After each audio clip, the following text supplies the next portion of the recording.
joie et fierté que je me retrouve à nouveau avec vous ce jour à la base navale Amiral Faye Gassama pour procéder à l'inauguration du patrouilleur Niani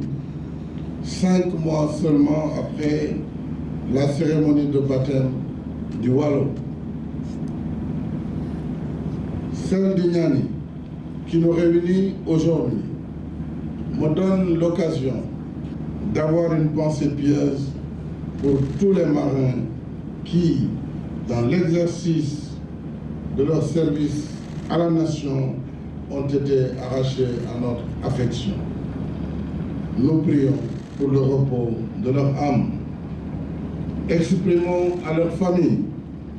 notre profonde compassion et leur assurons de notre soutien. J'ai une pensée toute particulière pour les 5 commandos marins qui, dans l'exercice de leurs devoirs,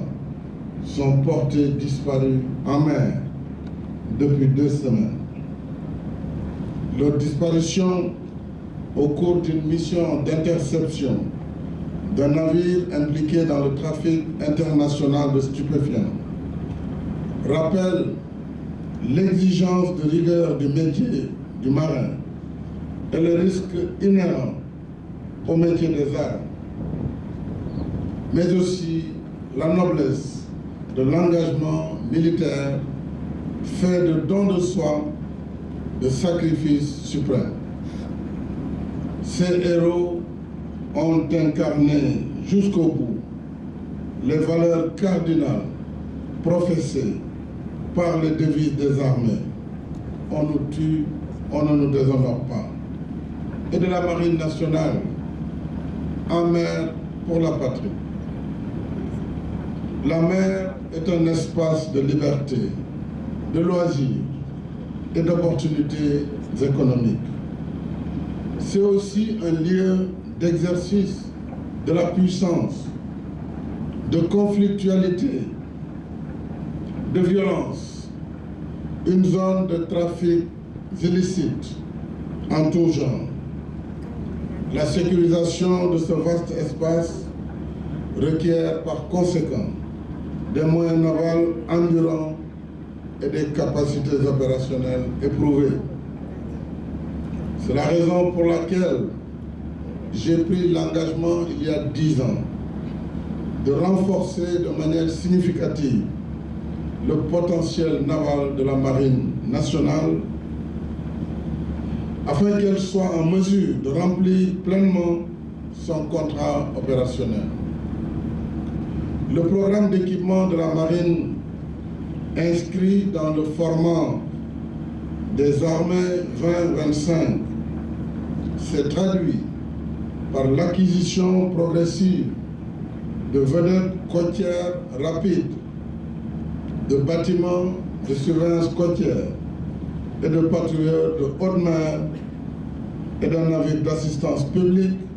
le TECRO, dont la livraison prochaine illustre à nouveau notre volonté d'affirmer la présence de l'État en mer. Comme je l'ai souligné il y a quelques mois, la mise en œuvre de ce programme va se poursuivre avec l'acquisition prochaine d'un bâtiment de soutien logistique, un BSL, et d'un engin de débarquement infanterie et chars EDIC, qui viendront améliorer sensiblement les capacités d'action amphibie et de transport opérationnel des troupes. Cette déclinaison navale de notre ambition d'émergence, fondée sur une véritable stratégie, un esprit d'anticipation, traduit avant tout la volonté de préserver nos intérêts en mer, de garantir la sauvegarde des espaces maritimes et de créer les conditions sécuritaires idoines pour le développement d'une économie maritime durable. Avec le Waalo, le Niani et le 3e patrouilleur Kayor, qui sera réceptionné dans quelques mois, le Sénégal va disposer pendant les 30 prochaines années de 3 OPV modernes qui constitueront l'épine dorsale de la flotte et qui vont assurer toutes les missions de défense maritime du territoire et d'action de l'État en mer, notamment la protection des activités économiques liées à l'exploitation des ressources halieutiques, pétrolières et gazières offshore. Ils seront de précieux atouts dans le cadre de la diplomatie navale, en droite ligne des engagements internationaux du Sénégal. C'est un héritage qu'il appartient aux armées et à la marine de sauvegarder par un engagement sans faille des équipages et par une bonne politique de maintien en conditions opérationnelles des navires. Le relèvement du potentiel naval est accompagné de réalisation d'infrastructures de soutien qui constituent l'autre pilier de ce programme. Conformément à mes instructions, vous l'avez rappelé, monsieur le chef d'état-major de la marine, le contrat de construction du quai de Bel-Air et de remise à niveau des WAF de la base navale Amiral Faye Gassama a été signé. Les installations des bases navales nord et sud et des stations fluviales seront également modernisées à l'instar des projets de réhabilitation des camps des autres armées, notamment armées de terre, armées de l'air, mais également des services. Notre stratégie navale Horizon 2050 fixe un cadre ambitieux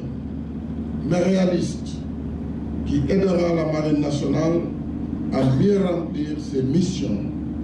de défense et d'action de l'État en mer. Au moment où le Sénégal débute l'exploitation du pétrole et du gaz, la Marine nationale doit être dans une posture d'anticipation pour prévenir tout acte de piraterie maritime,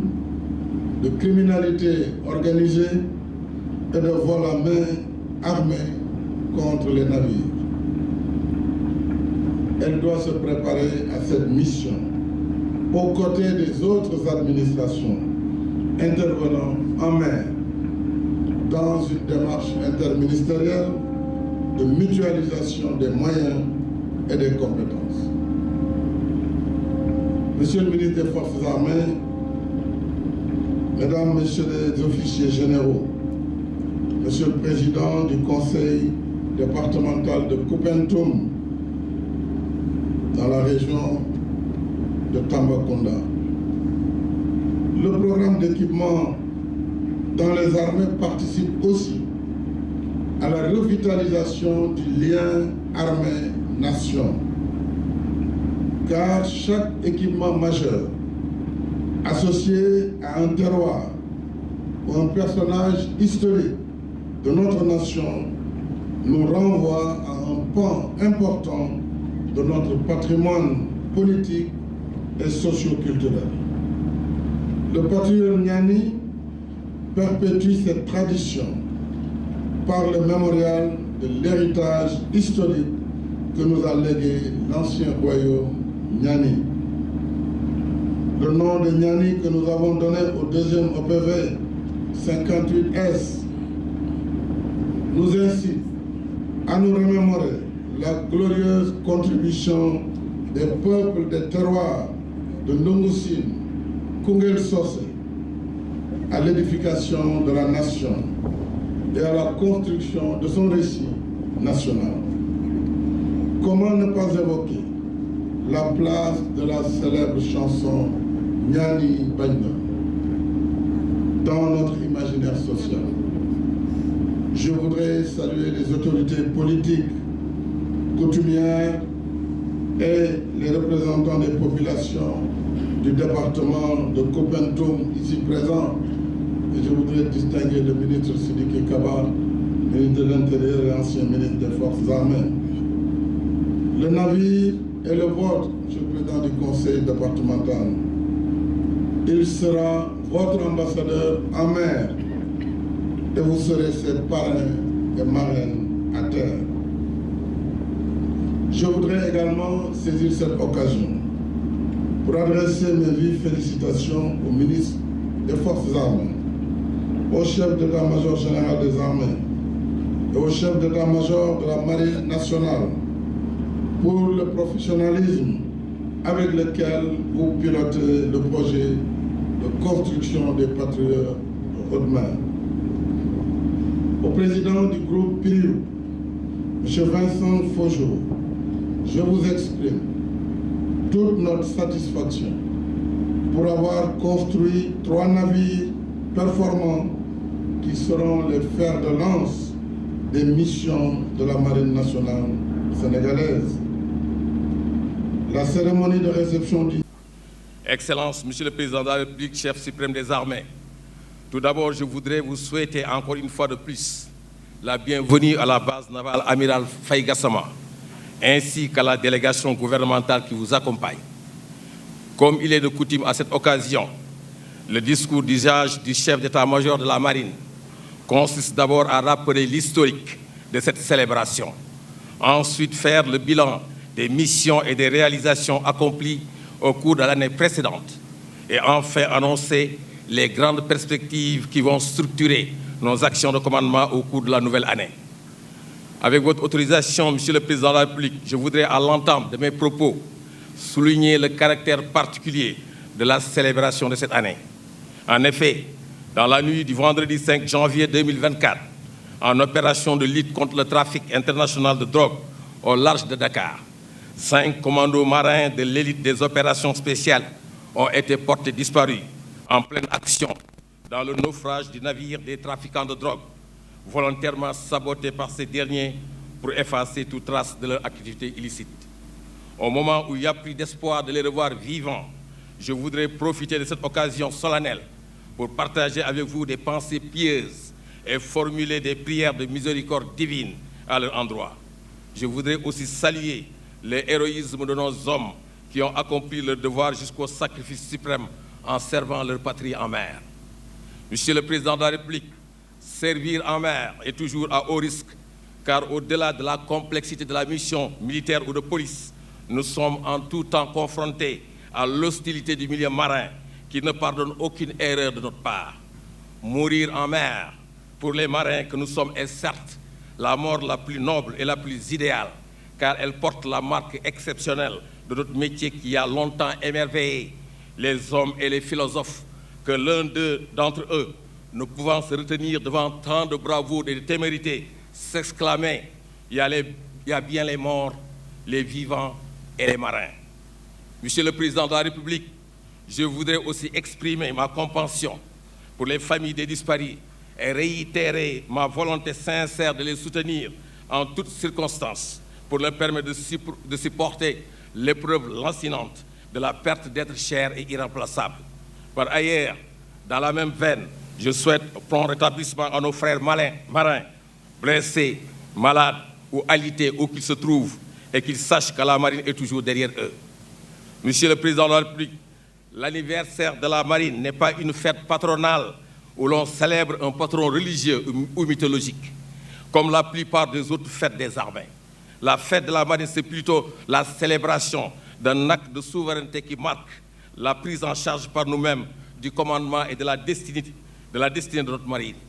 Cet acte de haute portée symbolique s'est réalisé un 22 janvier de l'an 1975, lorsque le capitaine de corvette d'alors, Faye Gassama, recevait des mains des hautes autorités politiques de l'époque le drapeau de l'armée de mer, marquant ainsi la fin du cycle de gestion des coopérants français. C'est donc l'occasion de célébrer un homme dont le destin est lié à la marine, un amiral immortalisé par la principale base navale de Dakar, fondateur de notre institution et qu'il a très tôt façonné par sa rigueur scientifique et technique et son sens de l'organisation et de la méthode. Son empreinte est restée indélébile à travers les différentes générations de chefs d'état-major de la marine dont nous saluons les contributions respectives qualitatives à la construction de cette marine. Mais cette fois-ci, Excellence, Monsieur le Président de la République, ce qui fait le caractère inédit de cette fête de la marine, c'est votre haute présence parmi nous, celle du chef suprême des armées. Présence qui nous réconforte et qui nous revigore, car honneur ne peut être plus grand pour nous les marins de voir pour la première fois dans l'histoire des forces armées le chef de l'État présider une fête militaire sectorielle et visiter à 2 reprises successives, en l'espace de moins de 6 mois, une caserne des armées. Vous pouvez donc imaginer notre émotion, mêlée de bonheur et de sentiments de gratitude. Monsieur le Président de la République, nous avons arboré nos plus belles tenues, exhibé nos décorations, déployé nos pavillons et grands pavois, sonné les corps, clairons et gabillés, fleuri et marbré nos monuments aux morts et adopté au garde à vous les postes de bande pour vous accueillir encore chez vous. Monsieur le Président de la République, l'intérêt et l'affection que vous portez à la marine ne sont pas tous subjectifs. Ils sont inspirés par une démarche rationnelle, fondée sur une véritable compréhension des enjeux stratégiques de l'heure et qui trouve sa place dans cette stratégie globale de transformation qualitative de notre pays. Vous avez toujours compris, mieux que tout le monde d'ailleurs, que la défense et la sécurité sont au cœur de toute stratégie de développement et d'émergence du Sénégal et que notre pays doit retrouver la plénitude de ses moyens d'action dans ce domaine. C'est ainsi que, conscient de la maritimité de notre pays et des enjeux inhérents, vous avez réalisé pour nous ce que le cardinal de Richelieu redoutait pour la France, quand il disait, je le cite, « Les larmes de nos souverains ont le goût salé de la mer qu'ils ont ignorée ». Fin de citation. Monsieur le Président de la République, vous n'avez pas du tout ignoré la mer. C'est une véritable compréhension des enjeux stratégiques de l'heure et qui trouve sa place dans cette stratégie globale de transformation qualitative de notre pays. Vous avez toujours compris, mieux que tout le monde d'ailleurs, que la défense et la sécurité sont au cœur de toute stratégie de développement et d'émergence du Sénégal et que notre pays doit retrouver la plénitude de ses moyens d'action dans ce domaine. C'est ainsi que, conscient de la maritimité de notre pays et des enjeux inhérents, vous avez réalisé pour nous ce que le cardinal de Richelieu redoutait pour la France, quand il disait, je le cite, « Les larmes de nos souverains ont le goût salé de la mer qu'ils ont ignorée ». Fin de citation. Monsieur le Président de la République, vous n'avez pas du tout ignoré la mer et ses enjeux dans votre vision globale. Ni la Marine nationale d'ailleurs, bras armé de l'État dans ce domaine. La cérémonie de baptême de l'OPV Niani, que vous avez décidé d'associer à la fête de la Marine cette année, traduit tout votre attachement à cette armée et surtout votre volonté de voir éclore une grande culture navale au Sénégal. Fort tout cela, vous avez réservé à la Marine depuis les premières années de votre magistrature suprême un programme spécial de génération de capacités nouvelles, inédites, telles que les OPV du programme Pluvio, pour nous permettre d'accomplir l'ensemble du vaste spectre de nos missions ancrées dans la défense nationale d'une part et l'action de l'État-mère d'autre part. Grâce à votre vision, notre posture a évolué qualitativement et nous a permis, dans le cadre de la défense, de mener aux côtés des autres forces armées des missions de préservation de l'intégrité du territoire et de lutte contre les trafics illicites dans le sud du pays. Toujours dans le cadre des opérations interarmées, la Marine a projeté plus de 2847 troupes de l'armée de terre et transporté 1839 tonnes de fret entre Dakar et la capitale du Sud pour soutenir nos soldats en opération en Casamance. Parallèlement à notre posture permanente de sûreté en mer, nous avons assuré pour la première fois dans notre histoire, dans le cadre de l'action de l'État en mer, une présence quasi permanente sur l'ensemble de notre zone économique exclusive et avec un nombre de jours de mer évalué à 1524.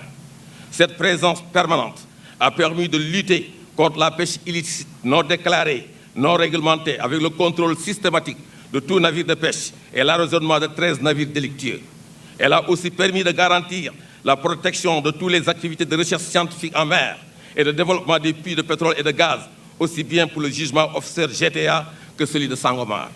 En outre, grâce à un dispositif de blocus en haute mer de la route qui mène aux îles espagnoles, nous avons fait face aux vagues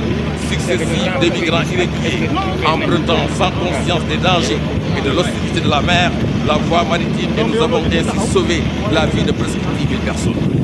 Il convient de signaler que là où certaines marines ont éprouvé beaucoup de difficultés, comme dans la Méditerranée, la Marine nationale a géré avec brio une mission complexe pour l'usage de la force est quasi impossible et où tout accident sera mis sur le compte pacifique. Je profite de cette occasion pour saluer le courage et le professionnalisme de nos hommes qui, malgré la complexité de la mission, ont su maintenir le cap résolu et accompli sans frémir ni hésiter, qu'il pleuve ou qu'il vente, leur mission de sauvegarde des vies humaines. Monsieur le Président de la République, c'est cette même posture qui a permis d'interdire le passage dans nos eaux de plus de 7 tonnes de cocaïne en l'espace d'un mois provenant de l'Amérique latine et à destination de l'Europe. Hélas, ces opérations à haut risque peuvent aussi occasionner des pertes, comme nos commandos disparus récemment et dont nous saluons la bravoure et la mémoire. C'est le lieu aussi de magnifier la coopération avec nos partenaires étrangers, car c'est par la synergie d'action et l'échange d'informations que nous pouvons réussir ces opérations de police très complexes. En réalité, la mer est un espace par excellence de coopération et de solidarité entre les marins. Monsieur le Président de la République, c'est pour vous dire que grâce à vous, nous sommes en train de donner tous nos espaces maritimes, de créer les conditions de durabilité de notre économie bleue et de défendre l'intégrité de notre territoire terrestre à partir de la mer. Ainsi, nous avons la responsabilité historique de traduire votre vision en une véritable stratégie navale. Cette stratégie navale horizon 2050, basée sur votre vision et vos orientations stratégiques et alignée sur la durée de vie de nos nouvelles capacités, permet de réaliser l'objectif stratégique décliné précédemment à travers la mise en œuvre d'un concept d'emploi de nos forces en parfaite cohérence avec les orientations prioritaires du chef d'état-major général des armées en vue de remplir les fonctions opérationnelles suivantes. La fonction renseignement, anticipation, il s'agit d'être toujours et bien informé sur tout ce qui se passe dans les eaux sous juridiction sénégalaise. La fonction présence, surveillance, projection, elle permet de pouvoir intervenir en tout moment sur toute l'étendue de la zone économique exclusive et même au-delà en cas de nécessité ou d'application de mécanismes de sécurité collective. La fonction intervention, utilisation de la force, elle assure le caractère robuste et dissuasif de nos opérations en termes d'utilisation de la force légitime en mer. Par ailleurs, il convient de souligner que la réalisation des objectifs opérationnels de la marine exige d'une part la mise en place d'un cadre de formation adéquat permettant de générer des ressources humaines de qualité et d'autre part une chaîne de soutien logistique et technique moderne et adaptée aux impératifs